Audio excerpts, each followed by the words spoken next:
இனமாக்கி ஆசீர்வதிப்பே. உனது பெயரை நான் உயர்த்திடுவே.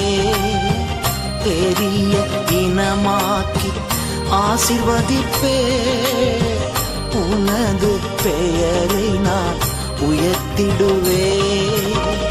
ஆசீர்வாத வாய்க்காலாய் நீ இருப்பாய்.